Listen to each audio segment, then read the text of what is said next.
quiet little town in central Wisconsin. People here are hard-working, no-nonsense rural types. Most of them are farmers. Quiet town. There's not much excitement in Plainfield. In the spring, a few bird watchers show up to observe the mating dance of the prairie chicken. And in the fall, a few deer hunters show up to stalk the nearby woods. But the rest of the year, not much happened in Plainfield. All that changed, however, on November 16th, 1957. For on that day, peaceful Plainfield discovered that they'd been harboring a monstrous criminal whose farmhouse had been the scene of murder and atrocities almost beyond description. The man who put Plainfield into the national headlines was Ed Gein, a quiet, unassuming farmer who lived on the edge of town. A nice, quiet man, everyone thought, until he was arrested for the brutal murder of Bernice Warden, a buxom widow who operated a local hardware store. Her decapitated and disemboweled corpse was found, hanging from its heels, in Ed Gein's woodshed. But this gruesome discovery was just the beginning. Further exploration of the farmhouse produced evidence of atrocities that shocked the nation, and the story made headlines across the country. In fact, Life magazine sent a crew and made the story their lead article in the following week's issue. Then reporters and curiosity seekers flocked to peaceful Plainfield. And at first, the locals were open and candid with reporters. But boy, did that change. Once they realized the negative impact of the publicity, they clammed up, and no one would talk about Ed Gein. Despite the bond of silence, rumors were rampant. Was it true that Gein had killed and mutilated over 20 women? Was he a cannibal? Was he a grave robber? Had he made clothes and lampshades out of human skin?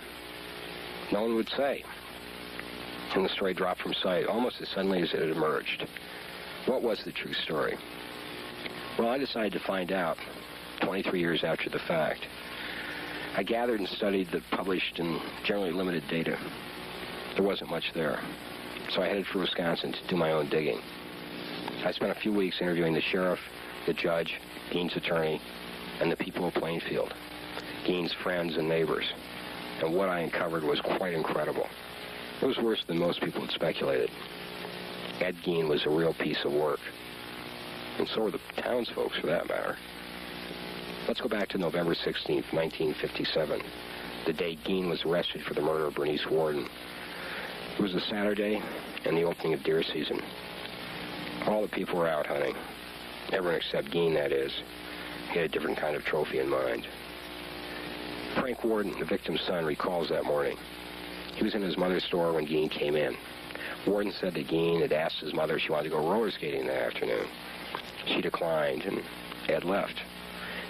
Warden remembered also that Gein had been in the store a couple days earlier and said he'd be needing some antifreeze. Anyhow, Frank left the store about 8:30 to go deer hunting. But later that morning, Gein drove back into town. It was shortly after 9, and the town was all but deserted. Gein entered the Warden's store, and Bernice Warden was alone. He asked her for the antifreeze he needed, and while she was filling the order, Gein took a rifle down from the rack in the store, loaded it with a single bullet he had brought with him, and shot her in the head. He dragged the body out the back door and loaded it onto the back of his pickup truck. Then he headed for his farm. Elmo Ewick, Gein's next-door neighbor, remembers that morning quite clearly. He was out deer hunting. He told me that Gein wouldn't allow anyone to hunt on his land. It was posted. As luck would have it, Elmo shot and wounded a deer that got up and ran on him, finally dropping on a field in Gein's property. Elmo ran over and was standing over the deer when he spotted Ed's truck barreling down the road. Elmo figured Gein was very upset when he drove past without stopping. So, after cleaning out the deer, Elmo went over to Gein's place to smooth things over. When he arrived, he found Gein changing the tires on his pickup. The strange thing was, he was taking off his snow tires and putting on regular tires. Obviously, so the police couldn't track his tire tracks to the ones found at the scene. Gein had 2 other visitors that afternoon, Bob Hill, a teenager, and later Lester Hill, Bob's father. Both Hills claimed that Ed was acting absolutely normally that afternoon. Little did they know what was hanging in Ed Gein's woodshed. Frank Warden returned from hunting early in the afternoon. He went to his mother's store and found the door locked. He unlocked the door and discovered a pool of blood on the floor and a trail of blood leading towards the rear door. By chance, he noticed the sales journal. The last entry was for antifreeze. Ed Gein. He said he was coming in for antifreeze. Warden called the sheriff and told him about his mother's disappearance and his hunch that Gein was somehow involved. I interviewed the current sheriff of Plainfield, Buck Batterman. He was a deputy at the time, but he remembers that November afternoon quite vividly. How you felt and what you discovered and kind of how things happened. Well, at the time, I was out deer hunting, and I got a call to come back to the office. So the sheriff and I went out to his home, and we just got to the home when Dan Chase, the deputy, called by radio and stated that he found out where Ed Gein was. At the Foster's place, huh? Yeah. And so the sheriff told him, well, pick him up. And we busted him down, which is totally illegal today. But you had a cause for yeah. And the door we busted in was the back shed, which was connected to the house. Yeah. And it had about a 4-foot walk around the house side and the north side, about 3 foot higher than the ground. The rest went down to the ground about 2 feet. And there was no windows, and it was dark. And the sheriff at that time told me to go into the house, and he would inspect that shed. Well, all of a sudden I heard a scream, and he hollered, and I went out there, and Mrs. Warden was hanging upside down with the head off her and cleaned out like a deer. Then, of course, we inspected the whole house, and another deputy by that time was there by the name of Arnold Fritz. He took, which is the living room to the house, but he used it as a bedroom and had the rest of the house boarded up. Right. And I had the kitchen. And Deputy Fritz found this box with, there was 6 sexual vaginas, right? Yeah, right, yeah. The women. Yeah. Also, there was another box with a face mask in, which we ended up finding out it was Mary Hogan. Right. Who was killed in the Crossroads Tavern. Right. In 55, was it? 56? It was just before that. Yeah, 54, yeah. Also in this bedroom was hanging on the wall was a plaque of the breast of a woman, fully stuffed, and looked as real as hell. Just close that door now, so people are. Also, one chair had human flesh covered with human flesh for the seat. We found all parts of Mrs. Warden that day except the liver. Except the liver.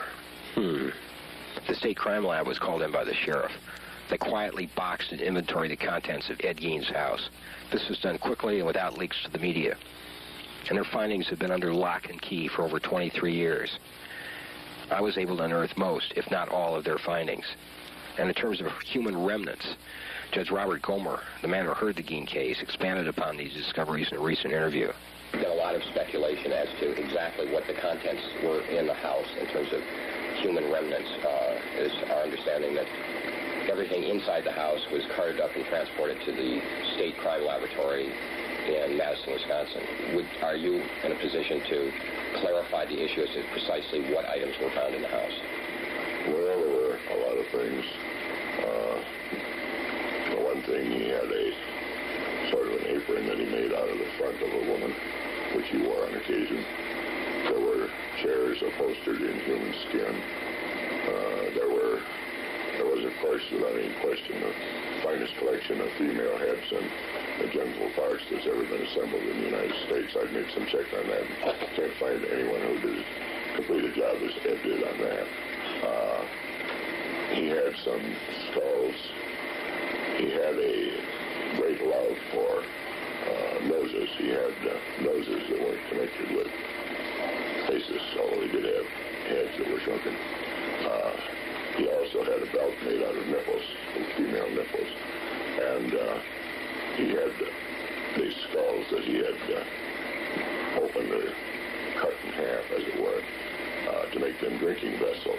Going back to the day of the crime, the sheriff arrested Gein and took him to the county jail in Watoma, 16 miles south of Plainfield. After being bounced off the walls a bit, Gein admitted to the murder and mutilation of Bernice Warden. 2 days later, he also admitted to the murder of Mary Hogan, whose skull had been identified by an X-ray taken a couple years earlier, a skull Ed had been using as a soup bowl. As far as all the other human parts found in Gein's house, he contended that they were all from bodies he had dug up in local graveyards from 1948 to 1953. I uncovered evidence to make such a contention absolutely impossible. From the State Crime Lab's report and other facts which were never brought to light, it's clear that Ed Gein killed and mutilated at least 20 women. I got further support for my theory when interviewing Sheriff Batterman. A girl, a woman, a female, 15 years of age. Well, you see, I believe this too. There, at the time, there was a girl by the name of Mary Hartley. Evelyn Hartley in La Crosse, Wisconsin. Yeah, Evelyn Hartley in 1953. She was 16. Yeah. Was babysit. Right. And it was found at that time that Ed Gein had spent 2 weeks at that time in La Crosse. Visiting his aunt that lived nearby where the girls babysit. Right. And about a year after this was all done, we got called up to his property, which was all planted in the pines at that time. A dog had dug up a bone and was sticking out of the ground. And so the sheriff and I went up there and we dug that out, and it was a whole body except the head. And this was found on Ed Gein's property. Right. This and a lot of other evidence was never made public by the police. Again, I think the whole town wanted it all to just go away. As such, we had Wisconsin's version of Watergate. Going back to 1957, a week after his arrest, Gein was sent to Waupun State Mental Hospital for a psychiatric exam. Not surprisingly, he was found to be quite bonkers. The examining psychiatrist, Dr. Edward Kelleher, called Gein, quote, a schizophrenic whose symptoms are unparalleled in modern history. He went on to say that this case would be studied as a sociological phenomenon for years to come. What produced this monster? Gein's mother, a domineering matriarch who convinced her son that all other women were evil and sinful.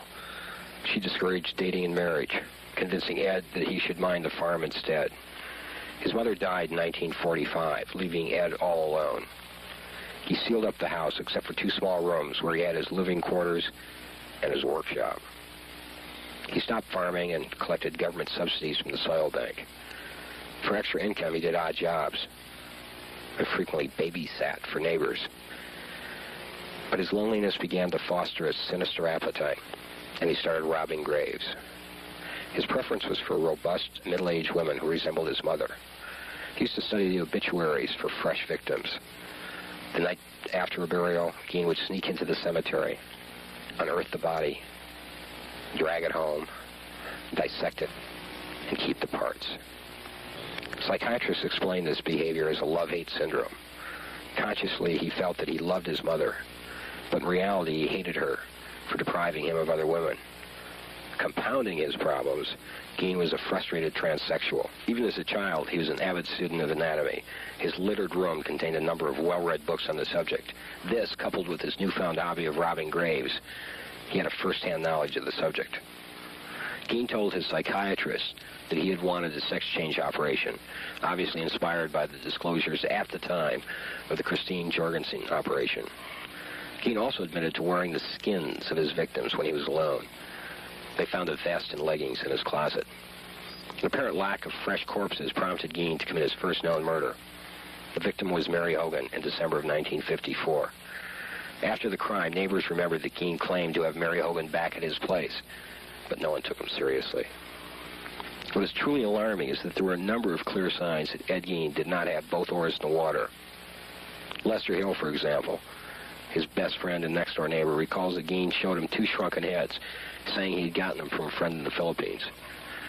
Apparently, Mr. Hill didn't realize the fact that there weren't any Caucasian women running around in the jungles.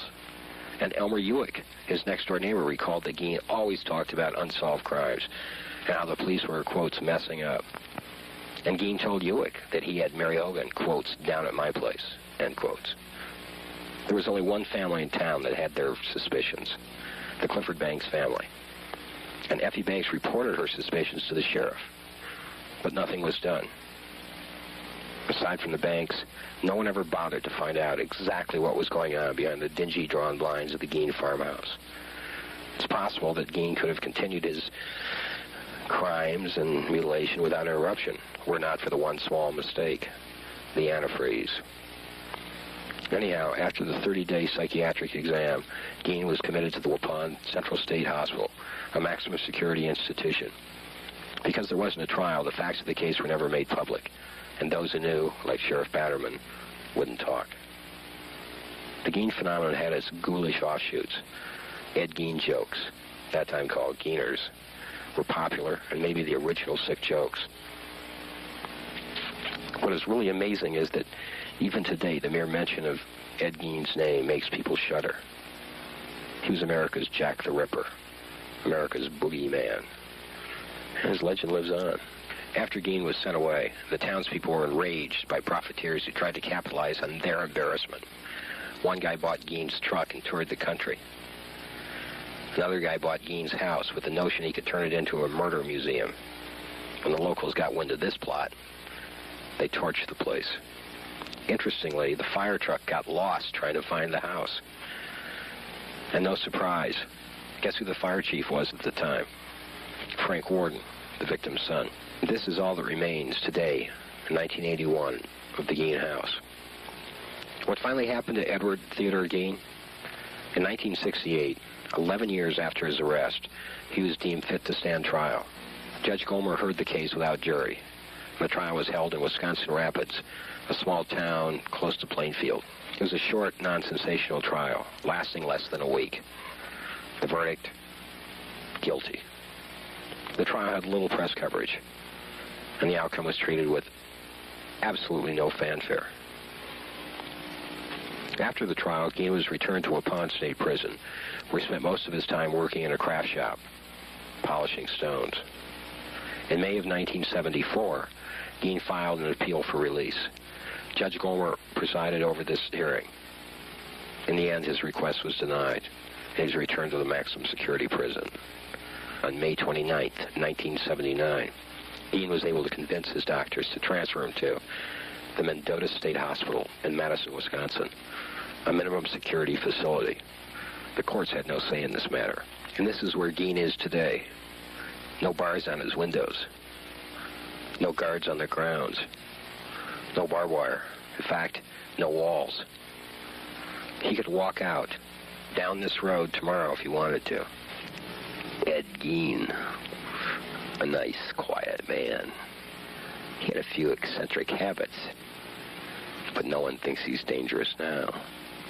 I talked to his doctor. I guess there's no reason for him to be in a place where there are bars or walls or guards. He's always been a nice, quiet man.